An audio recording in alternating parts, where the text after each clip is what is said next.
parce que les Fight Night, c'est tout un sujet, en fait. Tu connais un petit peu, Nora, tu as eu l'occasion de combattre sur des Fight Night, que ce soit et en plus des Fight Night très différentes, parce que Fight Night UFC Paris à Bercy, explosion. Fight Night à l'Apex à Las Vegas, on va regarder un petit peu ça. On vous a proposé avec la rédaction une liste de fighters qui se sont énormément illustrés lors des Fight Night en 2024, qui donc pour nous vont être des combattants à suivre en 2025, parce qu'en fait, il y a des combattants qui limite font une grosse partie de leur carrière sur ces formats-là. On va commencer avec, forcément, un combattant français, parce qu'on est très chauvin, et parce qu'il représente très bien cet exemple, c'est Nassourdine Imavov, qui pour le coup était main event du Fight Night à Riyad face à Israël Adesanya, et qui a fait son chemin à travers plusieurs main events de Fight Night, justement, face à Cannonier, face à Brendan Allen sur un Fight Night à Paris, et qui, mine de rien, on voit étape par étape, oui, la visibilité, c'est pas la même que sur les gigacartes, mais petit à petit, j'allais dire, l'oiseau fait son nid, expression de vieux, mais qui est valable. Et là, on le voit, jusqu'à obtenir la place de challenger numéro 1 de la catégorie des moins de 84 kilos. Donc, il faut tordre un petit peu les idées reçues. Il y a aussi énormément d'enjeux qui se déroulent lors des Fight Night. Nassourdine Imavov, on l'a vu 1 milliard de fois, ces images, on les connaît bien. Mais c'est vrai qu'elles font toujours autant c'est clair. C'est waouh. La précision du bras arrière qui vient se déposer sur le visage d'Adesanya. On n'a pas encore l'habitude de se redire « Ah ouais, c'est vrai que ça... Ah ouais, quand même, c'est quelque chose. » On va enchaîner. Lui aussi, il a fait son petit effet sur les Fight Night. C'est un combattant brésilien et il fait partie d'une écurie qui a fait énormément parler. C'est celle des Fighting Nerds, qui ont des lunettes comme moi.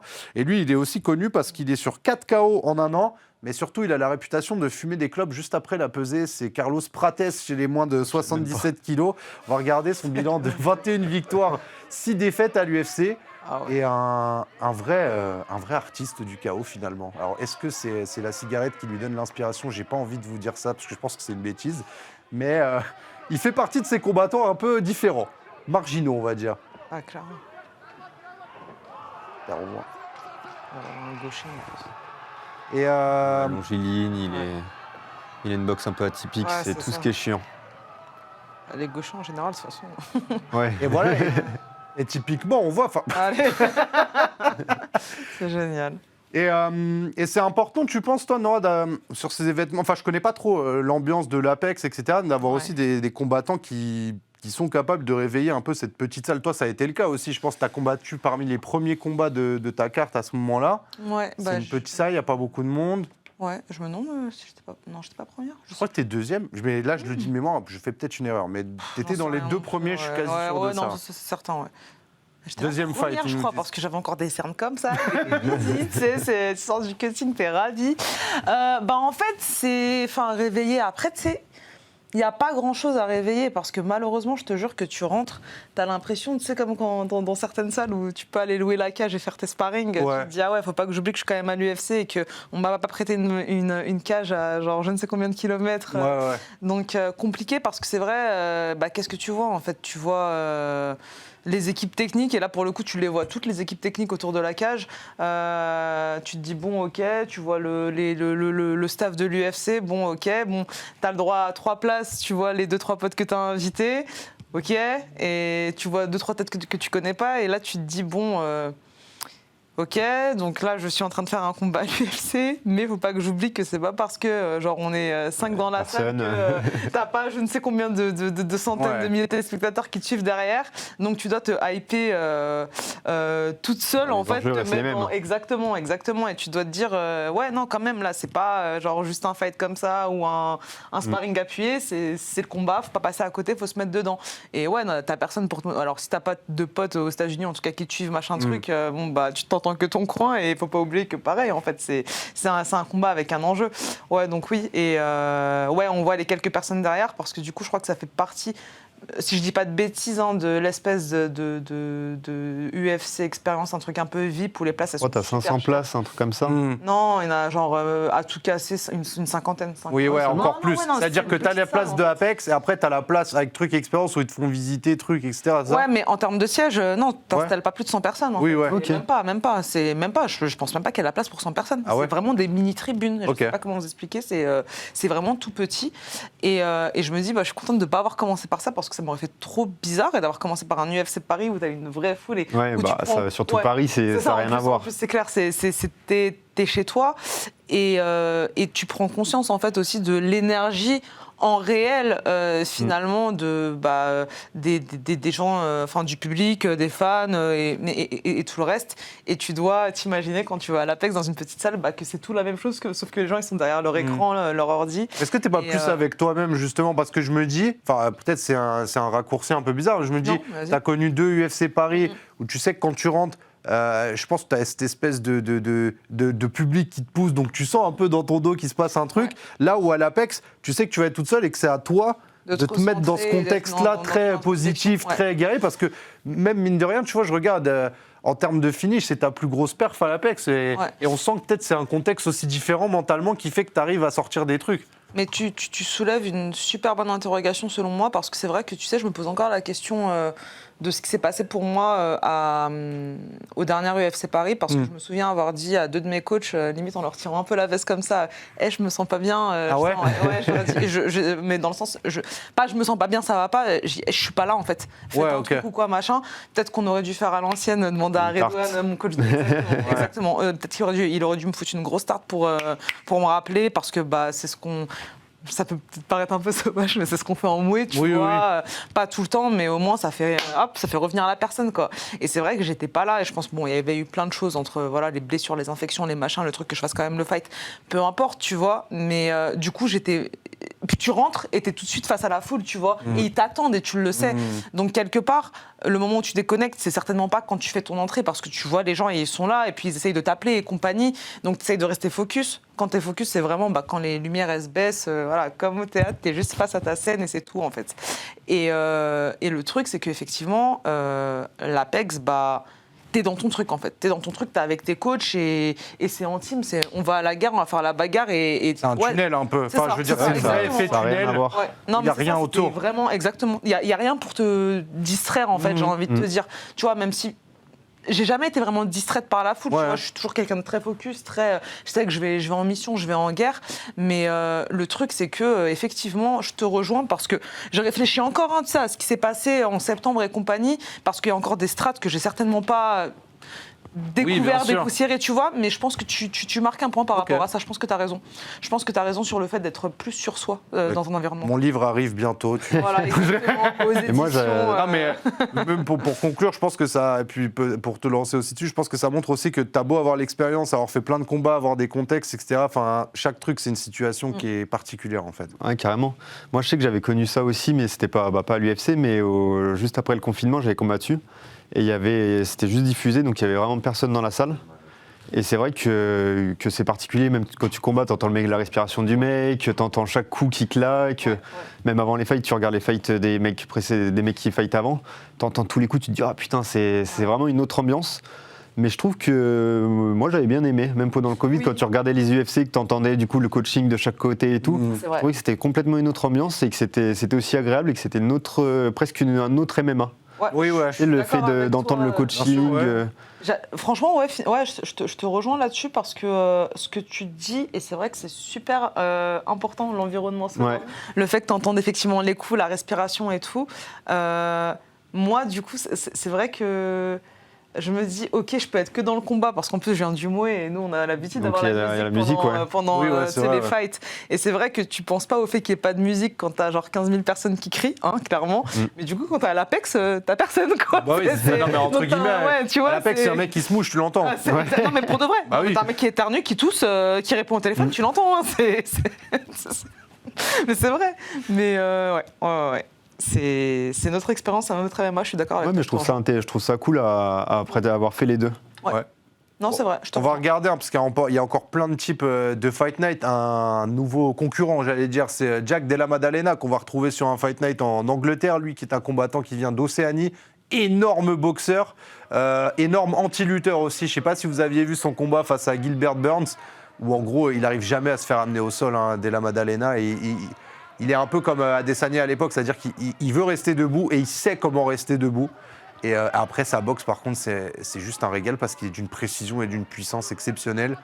Il fait partie des noms qui montent chez les 77 kilos. Je ne sais pas si vous lui voyez un excellent avenir ou quoi, mais Peut-être combattant sous-côté à suivre, hein, Della Maddalena. Après, c'est peut-être parce que son nom est très très long, on va l'appeler JDM pour ceux qui veulent aller plus vite.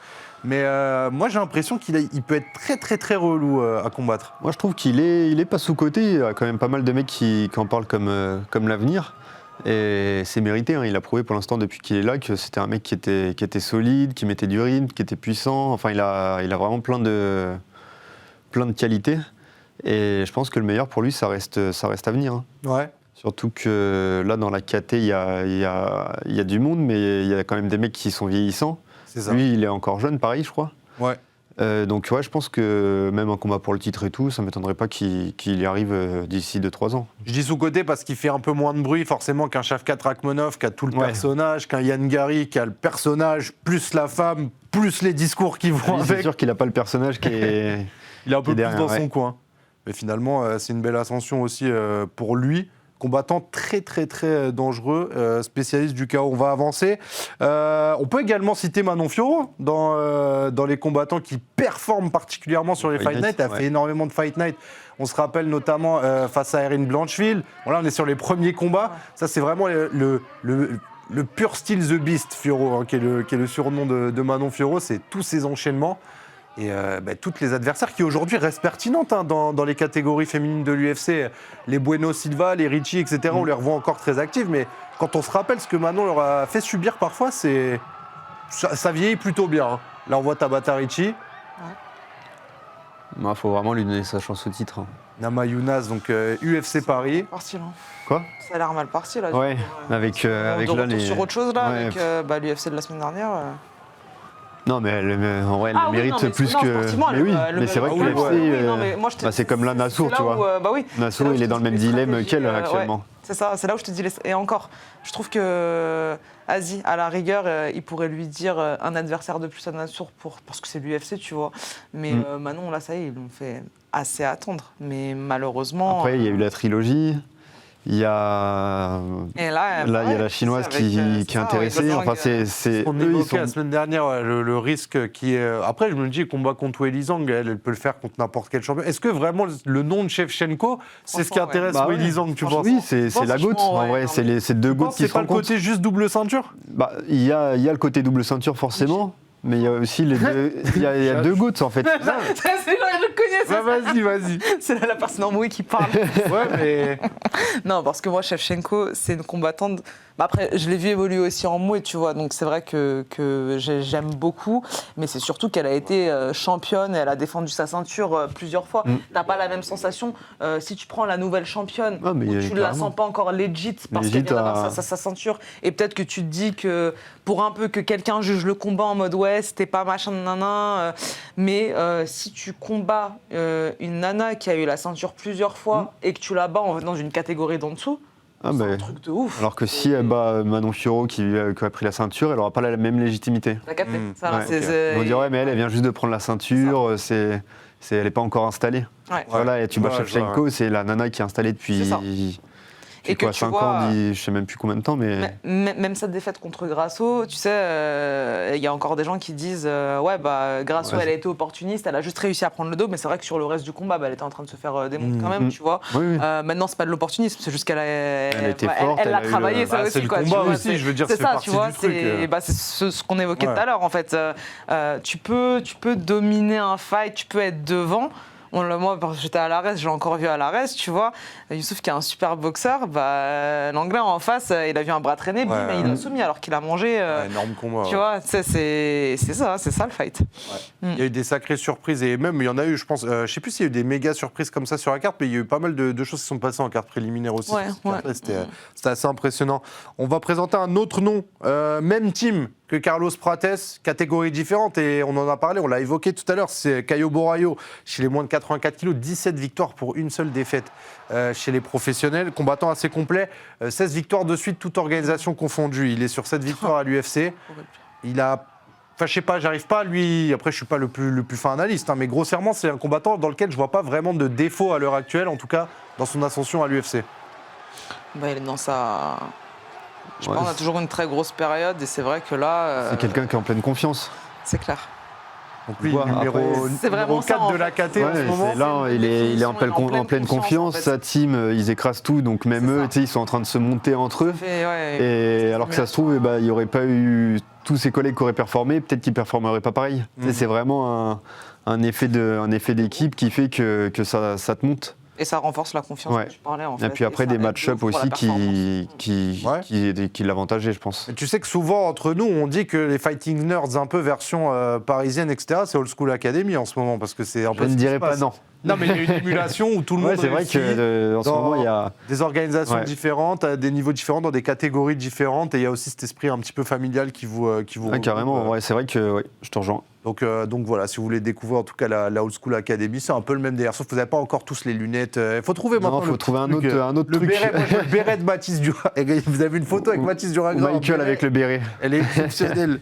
Exceptionnelle. Dernier nom, et lui, c'est un petit peu un renouveau. J'aime beaucoup l'histoire parce qu'on aurait pu appeler Joaquin Phoenix, mais non, c'est Joaquin Buckley, en fait, qui renaît de ses cendres un petit peu comme un phénix. Après avoir croisé Nassourdine Imavov, il est passé chez les moins de 77 kilos. Et c'est simple, il n'a pas connu la défaite depuis qu'il est allé dans cette catégorie, Joaquin Buckley. Il est monstrueux. Il a infligé le 2e KO de la carrière de Steven Incroyable. En Thompson. plein saut. Ouais, Bon, qui est un bon quarantenaire, Thompson, mais pour aller le mettre KO, il faut y aller. Et puis avant ça, c'est que des corrections. Il y a Luque, et c'est que des noms en fait installés dans le top. Il y a eu Colby Covington aussi. Et en fait, je me demande qu'est-ce qui va arrêter ce mec-là, parce que on a l'impression. En fait, sur le papier, à chaque fois, on se dit ouais, non, on sait pas trop. Et il y arrive en fait, Joaquin Buckley.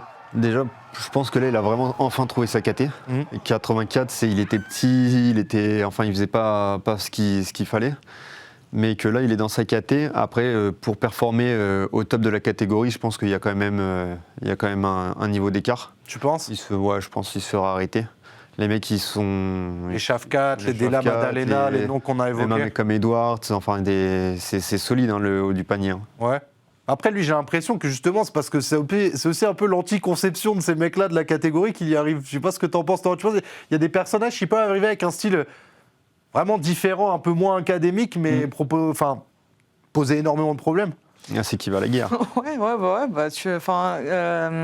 Comment dire? Comment il s'appelle? Dricus Duplessis. Hein. Ouais. C'est marrant parce que je me pose encore la question aujourd'hui où je me dis finalement, quand on t'apprend à boxer, à combattre d'une certaine manière, de faut être comme ça, académique et compagnie, machin, finalement tu te demandes si, comme tu parlais d'un sport en évolution et le MMA moderne qui ressemble à rien à voir avec celui d'il y a 10 ans en arrière, mais là ça va aller encore plus vite les changements, c'est pas ces styles un peu qui sortent un peu des cases en fait, qui vont fonctionner plus que l'académique qu'on connaît. Ouais. Quoi. Celui qui a l'objectif en tête, mais qui se dit le moyen finalement, c'est pas ce qui compte, c'est juste Tu l'idée. sais pas d'où ça vient, Non, mais tu sais oui. pas comment, tu sais que ça marche, ses défenses elles fonctionnent, mais les attaques. Regarde c'est pas Duplessis. Ouais, non, mais c'est clair. Duplessis, il a réussi à prendre la ceinture alors que c'est un mec qui est vraiment pas académique. Ah, c'est ce que je te disais. Et puis même pour faire une prépa contre un mec comme ça, c'est compliqué vu que toi au club, tu auras peut-être que des mecs qui sont académiques, tu n'auras aucun mec qui a son style à lui. Donc le jour du combat, il va forcément te surprendre et puis un coup, c'est un coup. Hein. C'est drôle, vous savez, dans les jeux vidéo, on dit qu'il y a des méta qui évoluent avec les jeux, avec les patchs, etc. J'ai l'impression que le MMA, la C'est méta pareil. évolue aussi. C'est exactement C'est ça. la meilleure manière de Ouais. pratiquer, ou en tout cas d'aller vers la victoire. Ça évolue sans cesse en MMA et on est en plein cœur de ça.